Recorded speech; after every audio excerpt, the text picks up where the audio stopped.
Hey everybody, and welcome to Busy Little Minds. Today we're going to be covering early history of America and how it became free, because today is 4th of July, and this is a 4th of July special. So first we should talk about the first people in Americas. The first people in America started arriving at 38,000 BCE. That's 38,000 years before the Central Era. They were nomadic hunter-gatherers, people who moved from place to place as their food moved. Farming had not been invented yet. A popular theory of how the hunter-gatherers crossed is the land bridge theory. During the last ice age, a strip of land, which was ice, connected what is now Alaska and Russia. With this land bridge that was over 1,000 miles wide, hunter-gatherers could have easily crossed the bridge from Asia to North America.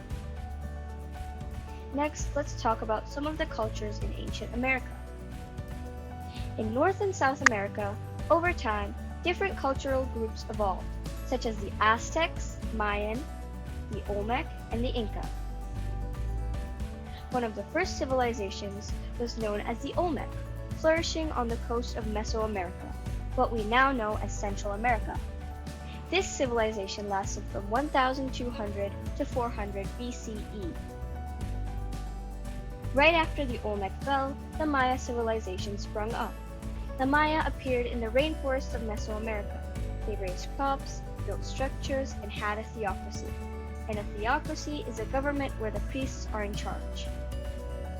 The Aztecs, a civilization which began with warriors, took what is now central Mexico during 1100 CE. Soon after, they built the capital. Please excuse me if I pronounce this wrong. Tenochtitlan. They ruled from 1100 to 1521 CE. The Incas began as small packs in the Andes Mountains, modern-day Chile. They spoke the language Quechua. They invented terraced farms and knotted strings, which were called quipus, to do record-keeping. Huge cities such as Machu Picchu were built for ceremonies. They slightly outruled the Aztecs. The Incas ruled from 1100 to 1533 CE. Next, let's talk about the Native Americans. In early America, there were 6 regions, which determined the living conditions and culture of different groups of Native Americans. The 7 regions were the North, the Northwest, the West, the Southwest, the Great Plains, the Southeast, and the Northeast. In the north, modern-day Alaska, weather conditions were so cold that the groups that lived there, the Inuit and Aleuts, could not grow anything. Their food and clothing was based on hunting and fishing. Their shelters also had to rely on the resources available. There was a limited amount of trees, and wood could not sustain the cold temperatures and heavy snow year-round, so they had to build igloos. In the northwest, there was an abundance of forest and access to ocean. Houses were made of wood. There were so many trees that they began to use them for religious purposes too. Totem poles were originally used here. Fish was their biggest food source. In the west, there was extremely fertile soil. The tribes here lived off of crops. The tribes that lived here, the Ute and the Shoshone, formed small clans as opposed to big villages. In the southwest, the climate was hot and arid, so the houses were built with adobe, which is similar to sun-dried bricks, like clay. It was home to the Hopi, the Acoma, and the Zuni. The Apache and the Navajo came later. In the Great Plains, there were many buffalo, bison, so the tribes lived here were nomads. Their choice of housing was teepees, cone-shaped tents. The tribes that lived here were the Blackfeet and the Apache. The Apache later moved to the southwest, and the Comanche and Dakota came later. In the southeast, there was rich soil from mountains and rivers. The primary food source for the tribes living here was crops from farming. The tribes that lived here included the Creek, the Chickasaw, the Seminole, and the Cherokee. In the northeast, there were many forests, just like the northwest. The tribes here were hunters, farmers, and traders. Their choice of housing was longhouses made of wood. Next, we're going to talk about how Europe comes and conquers. During the Renaissance, I can never say it, Renaissance, better navigation tech was developed, allowing the Europeans to come to the Americas and conquer. The first conquerors were Portuguese, and they came using ships called caravels. After the Crusades and Marco Polo's travels, the Europeans got introduced to silk, scents, spices, and precious stones. So of course they wanted more, but they didn't want to trade anymore. They wanted to take them. The Europeans actually wanted to reach Asia by going around the world. Exception: the Portuguese wanted to get to India by going around Africa. But North America and South America blocked Asia. Instead of discovering Asia, the conquerors discovered the Americas, or as they called it, the New World. Sadly, slave trade was a part of life in Europe back then. Arab traders traded slaves since the 600s CE. In the late 1400s in Africa, the Congo Kingdom and the Ndongo Kingdom also enslaved their neighbors, giving them to the Europeans. Okay, so let's talk about Christopher Columbus. Italian by birth, but his dream of going to Asia by going around the world was sponsored by the Spanish. He set out in 1492 with 3 ships, the Nina, the Pinta, and the Santa Maria. Columbus was not courteous at all to the natives. Even though the natives were friendly, they were treated cruelly and enslaved. Some other notable exclude Amerigo Vespucci, Vasco Núñez de Balboa, Fernand Magellan, Juan Ponce de Leon, Alvar Núñez Cabeza de Vaca, Francisco Vasquez de Coronado, Fernando de Soto, and John Cabot. Please excuse me if I've pronounced any of these wrong, and this is by no means the full list. These are just the notable explorers that I found. Okay, now let's talk about the 13 colonies. English settlements started appearing on the east coast of the United States. They were Plymouth / Massachusetts Bay, New Hampshire, Rhode Island, Connecticut, New York, New Jersey, Pennsylvania, Delaware, Maryland, Virginia, North Carolina, South Carolina, and Georgia. As said in this little footnote here, purple is the awesome colonies. Just kidding, the New England colonies. Orange is the middle colonies, and dark blue is the southern colonies. The settlements all had their differences. For example, the southern settlements had cash crop plantations, tobacco, indigo, and rice. They depended on slavery. They had elected representatives who decided the best for each settlement. The north had towny life, church and meeting house, where people made laws. There were small farms. They mostly relied on trade, fishing, fur trading, whaling, and other non-farming activities for food. In New England, Puritan values such as hard work, modesty, and education were valued. Sadly, difference of religion was not allowed in the north. The middle settlements were kind of a mix of both north and south. There were some cash crops and some trade. There was some slavery, but some slaves were able to save money to buy their freedom. There were many immigrants and religious freedom was allowed. Assemblies, town meetings, and royal government were all used. Pre-Revolutionary War. This is where things start to get good. In the Americas, Spain, France, and England all had colonies, which was bound to cause trouble. Sure enough, trouble came. After the British infringed on French and Native American territory, and the French rushed to compensate for lost land, fighting broke out. The Brits and the French both looked for Native American allies. The French got the Algonquin and Huron tribes, and the British got help from the Iroquois League. A young George Washington was also in the fight, and as both sides got ready for war, militias were being made. Then, the French and Indian War broke out, from 1754 to 1763. Europe split into 2 groups, the French siding and the English siding. At first, the British were losing miserably, but after William Pitt donated a generous amount of money to the Brits, the tide changed. The war ended in 1763, after the British and the French signed the Treaty of Paris.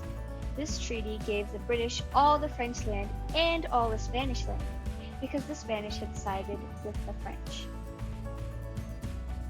The Proclamation of 1763 was what started the pre-Revolutionary War tension. Settlers were not allowed to live west of the Appalachian Mountains. This made the settlers angry because some had already bought land west of the Appalachians. The king makes some blunders and the revolution begins. The Sugar Act of 1764 lowered taxes on molasses that were brought into colonies. They were trying to stop smugglers, so ships were searched and suspects of smuggling were taken away. This started to anger colonists. This searching business is what angered the colonists more and got them thinking, wait, why are they taxing us anyway? We don't even have representatives in Parliament. Then the king made another blunder, the Stamp Act of 1765. Any printed paper goods, including legal documents, would be taxed and stamped to prove that the tax was paid. This angered them even more. Finally, the Brits undid the Stamp Act, but that very same day they issued the Declaratory Act, the right of the Parliament to tax whenever and whatever they wanted. No taxation without representations. Protests went around the settlements. The settlements were steadily getting more and more angry. The tensions were rising. The king, oblivious to the rising tensions, passed another horrendous act, the Townshend Acts. This taxed all imports, even tea. Apparently the tea tax drove the colonists over the edge. Then the Boston Massacre happens. This was the only thing left to rile up the colonists more. 1,000 Brit soldiers, came to Boston. This was not accepted well by the colonists. Some colonists threw snowballs and teased the soldiers, and soon stones were thrown, and they dared the soldiers to fire. The Brit soldiers did, and the event was called the Boston Massacre. The Boston Tea Party happened after. At midnight of December 16, 1773, the Sons of Liberty, who were disguised as Native Americans, boarded the ship and dumped 342 tea chests overboard. Since they were willing to give England another chance, they said that they were willing to pay back the money of the chests of tea as long as the Tea Act was repealed. But the king and the Parliament, doing more blunders, refused, and they decided that they were going to punish the cheeky citizens of Massachusetts. The biggest blunder of all, the Intolerable Acts, as if anything more was needed to rile up the citizens. Boston Harbor was closed until the tea money was repaid. Town meetings were banned. The Massachusetts Charter was revoked. Boston was put under military law. Royal officials who did crimes could not be tried in the colonies' courts. Colonists were forced to let British soldiers stay in their home. And the colonists who thought they owned land, that land was given to Quebec. And the Revolutionary War begins. The Revolutionary War begins with the Battle of Lexington and Concord. After Paul Revere alerted Lexington that the British are coming, Lexington's local militia, which were called Minutemen, they really needed to be ready in a minute, retrieved their weapons and were ready when the Brits arrived. When the 700 Redcoats arrived to face the 770 Minutemen, both sides were ordered not to fire before the other side does. The first shot fired was called the Shot Heard Around the World. The British defeated them and headed to Concord, but an unexpected surprise awaited them. 200 Brits were killed at Concord, so they retreated back to Boston. The Battle of Bunker Hill was next. Over 2,000 Brits marched up Bunker Hill. The militias countered the Brits twice, even though the British army was strong. The British eventually defeated them, but the colonists had shown their might. The colonists gave the king one last chance, the Olive Branch Petition. They said that they would stay part of England as long as their rights were protected. They would get to rule themselves on most matters. The king thought that was a bunch of hooey, and so he rejected them. On June 7th, Thomas Jefferson wrote the Declaration of Independence in 2 weeks, supporting the Lee Resolution. Richard Henry Lee declared a resolution that stated the colonies free and independent states. On July 4th, 1776, the Declaration of Independence was adopted. Once they won the war, the United States would be born. The Revolutionary War ends. In August 1776, in the Battle of Long Island, the Americans were defeated and they had to take refuge in Pennsylvania. The Brits became overconfident and were sure that they would win the war, so they left the Hessians, the German group that was fighting with them, there, and the Brits left to New York to relax. On December 25, 1777, George Washington and his troops rode across the Delaware River. The Hessians were unaware because they were busy celebrating Christmas. George Washington and his troops attacked, and they won the mini-battle. On January 2, 1777, the Brit general Charles Cornwallis, who was in charge of the Brit troops, attempted to halt the Continental Army, the Americans' army. But George Washington was a clever general. He lit campfires to make it look like the Continental Army was resting, then surprise attacked again. In spring 1777, the Brits tried to capture Albany, New York, but the American forces were there before them. The Brits surrendered, and the Battle of Saratoga was the first big win of the Continental Army. The Continental Army experienced much hardship in the winter of 1777, a record cold winter. 1/4 of their army died due to lack of food, clothing, supplies, and exposure. But the survivors trained under military expert, Officer Baron von Steuben. The survivors were very skilled. In 1778, the French openly supported the Americans, perhaps for revenge from the French and Indian War, and King Louis XVI declared war on Britain.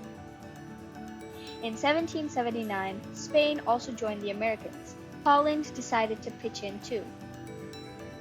In 1780, the Brits offered to free the slaves of Americans if they ran away and joined the Brits. The British captured Savannah, Georgia, and soon captured all of Georgia. General Horatio Gates tried to recapture Georgia, but the army was not strong enough for Cornwallis. In 1781, Cornwallis moved to Yorktown, Virginia. Benedict Arnold was also discovered. He was conspiring against the Patriots, even though